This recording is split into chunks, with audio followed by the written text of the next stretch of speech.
I'm Julia with Audacy, and it is such an honor to get to talk to Latto. How are you? Yes, I'm here. You're good. Here. Yeah, you are that song right now that is being played every hour. Crazy. On the radio station. Crazy. And we love hearing it. It's, I mean, not to sound cheesy, but it's so much energy, and it's so good to hear when you're driving. Yeah. It's so good to hear when I'm in the studio. Yeah, it feels good. Yeah, it's a feel-good song.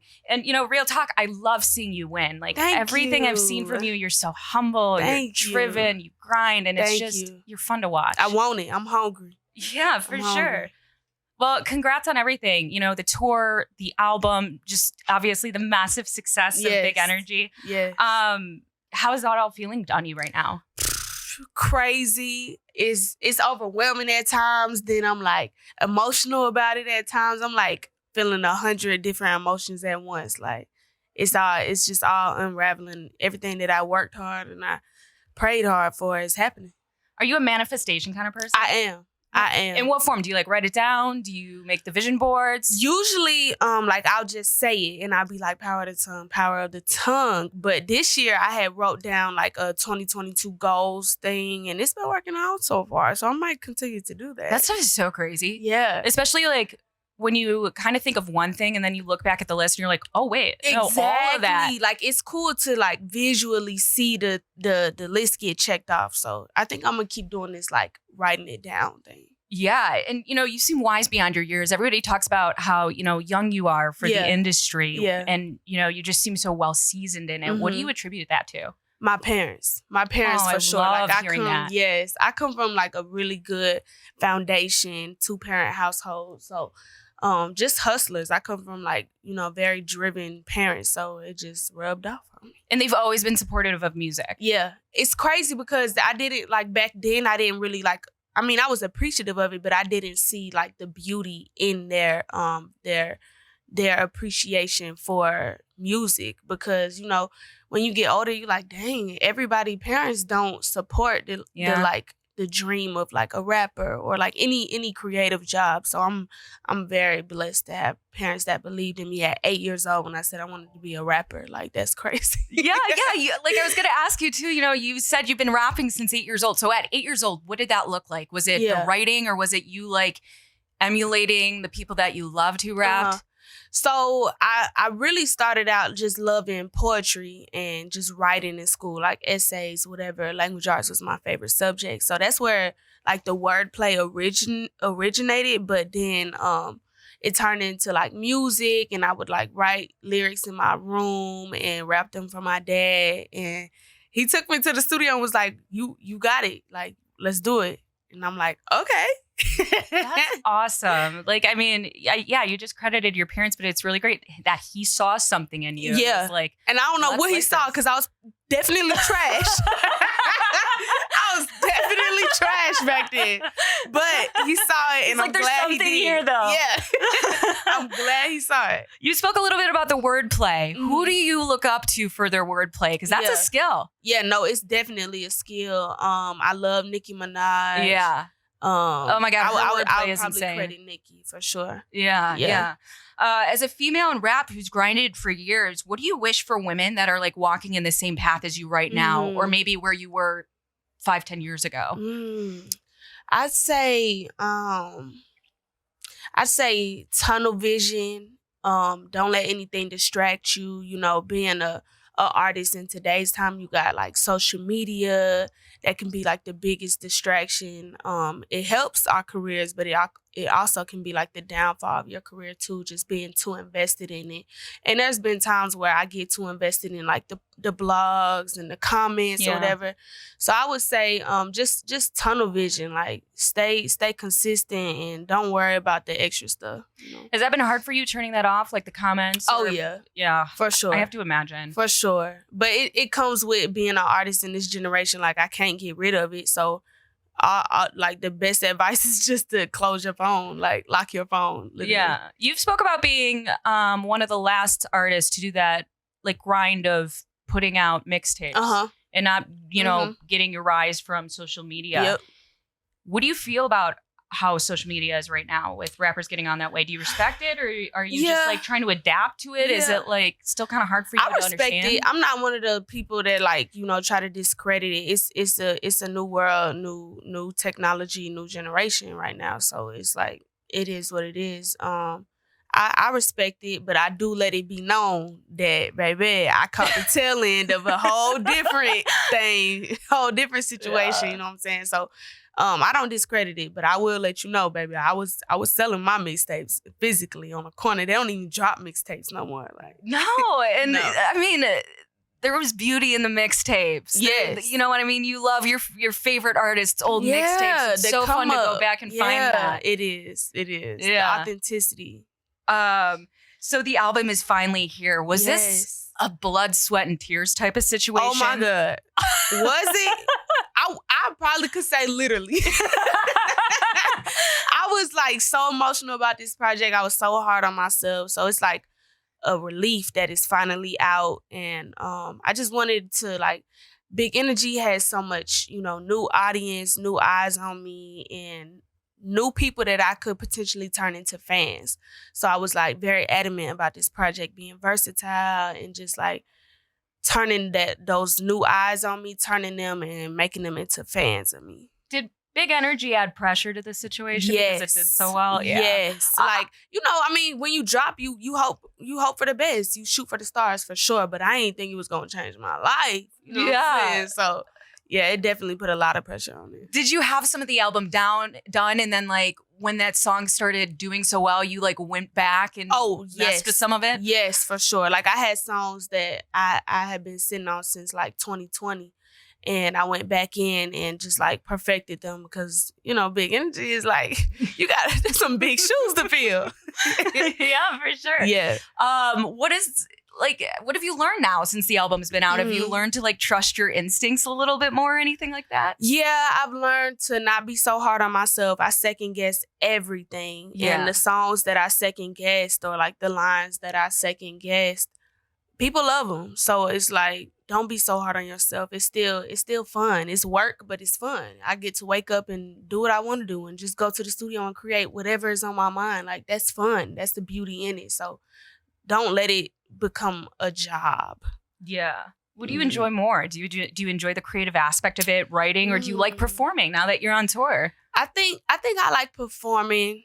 Performing is kind of like the reward of it all because you really get to see people singing the songs that you weren't aware that they knew so well. Exactly. And just feeling their energy in person and just seeing them scream it like to the top of their lungs. And when my DJ Vaughn, when he drops the beat and just seeing their reaction before I even start rapping, just seeing their reaction to the beat because they know what song is going to come on. It's just like, it's very rewarding. So I would definitely say performing. Yeah. I mean, you got some big name features on this album. Yes. And I know you said you sent them out. You weren't expecting anything back. I wasn't. Did every single one of them come back? Yeah. I mean, that's really telling of how they view you. Yeah. I think it's just like exactly artist to artist respect. Yeah. Did it change the way you looked at yourself as an artist a little bit? It did. Because sometimes like I could be a little too humble in a way where it's kind of like, girl, you doing something. Yeah. Like my team, they have to tell me all the time. Like my manager, he'll be like, "Do you know who you are?" I'm like, "No." I mean, you got one of the biggest songs of the year. It's crazy. Yeah. It's crazy. Yeah. What was more surprising? Getting Childish Gambino, who does like no features ever, or Mariah? I really can't even say. I was like stunned at both.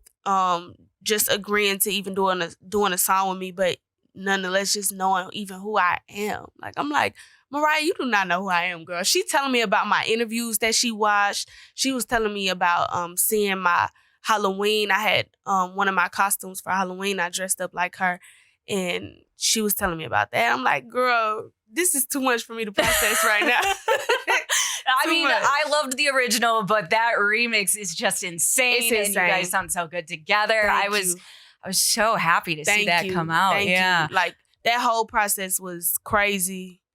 A lot of ups and downs, but we both just happy it's out now. Was that so hard to keep a secret? Oh, was it?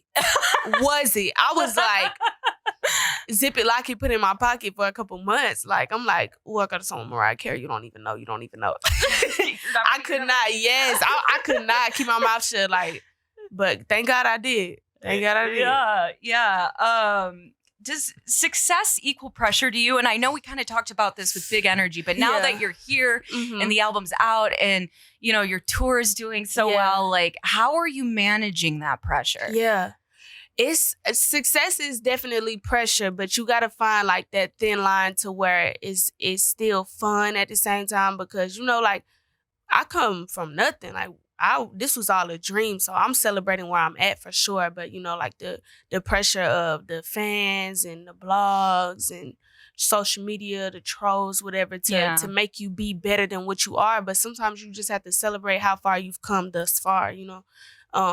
I can be my biggest hater sometimes too. Like, I'm like, girl, that's not enough. But I do know that sometimes, you know, you just got to step back and appreciate how far you've come, because that's a celebration within itself. Yeah. And I mean, especially with being an artist, because these days it's not, you know, the talent is obviously huge, but then it's like your work ethic and it's like how much you're putting yourself out there. And that's like nothing to sleep on. Yeah. Speaking of your work ethic, is that from your parents? Yes, for sure. For sure from my parents. My mom had me at 15. She moved to Atlanta. They're from Ohio. My parents are from Ohio. She moved to Atlanta fresh out of high school, 18. So teen parent, didn't go to college. Neither one of my parents went to college. So I just watched them grind. Like, I watched them turn our whole life over in a matter of a couple years. Like, I remember first moving to Atlanta and eating ramen noodles and SpaghettiOs for dinner, and then boom, they buy their first house and we in the suburbs. Like, you know what I'm saying? So I watched them just grind and work for everything they have. Nothing was given to them. And I feel like it's a reflection in me. Definitely. Well, you've said some of your biggest mentors have been Trina, Cardi B, Sweetie. Who has reached out since the album dropped and been like, hey, you know, I just got to tell you I love this? Yeah. So many people, I can't even think off the top of my head. Okay, let me think.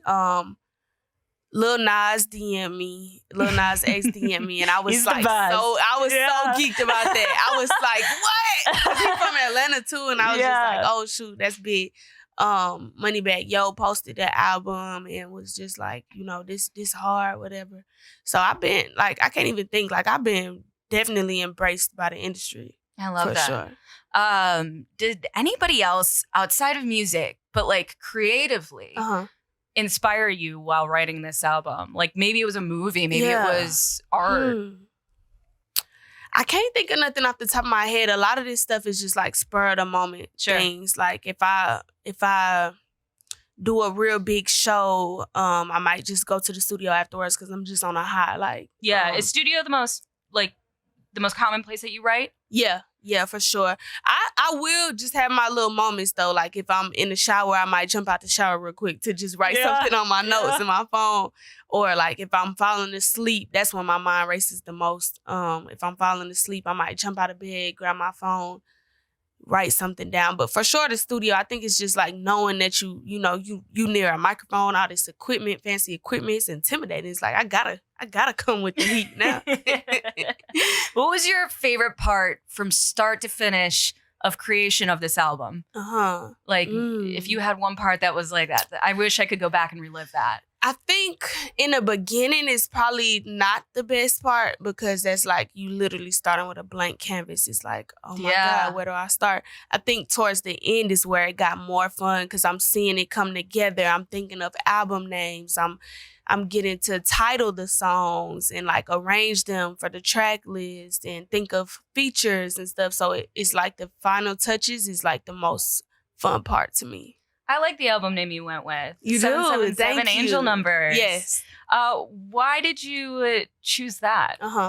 So 777 always meant, you know, the most to me, just angel numbers, God's number, you know what I'm saying? And it became a part of my brand when I changed my name to Latto. Like jackpot, you know, like casino, 777, hitting the jackpot, whatever. So I was like, oh, okay, it already means something to me personally, but it can actually be a part of my brand. And then that's just like how I felt with this project in particular too, just like turning over a new leaf and just positivity and good fortune. I felt like I was just hitting the jackpot in real life. I love that. Is there any album names that you were close to naming it but didn't? I did. I don't want to say because it might end up being like something in the future. Yeah. Well, how's tour treating you? I'm going to see you tomorrow, and I'm so excited. Oh, you coming? Yeah. Yes. I'm so on a high right now. Like, I love tours so much. This is my first tour, so I'm like, I didn't know it was this much fun. It's a lot of work too, though. Don't get me wrong. Like, changing the climates and stuff. One day I'm in a city that's 100 degrees, then I'm in a city that's 30 degrees. Yeah, the time changes. I'm like jet lag and like allergies and just it's like I'm like, whoa. But I am having so much fun, and I'm trying not to think of it as work because you're only gonna do your first tour one time. So I brought like my Polaroid and my disposable cameras, and I'm like documenting everything. Yeah. Did I hear you say that you have 32 songs on that set list? Yeah, it might. It's like it's early 30s for sure though. Yeah, that's a lot. Yeah. Have you forgotten the order at all yet? Because I totally would.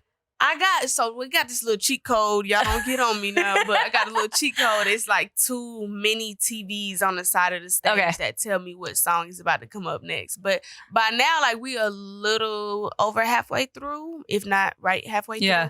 So it's like, it's certain pockets I got down packed, but I'll still like check over like, what's on next?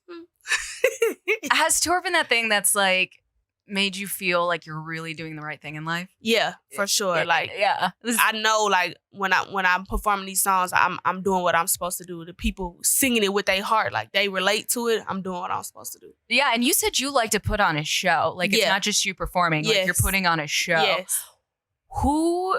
Whose show did you watch that set that bar for you? That you were like, this is the caliber I have to perform at?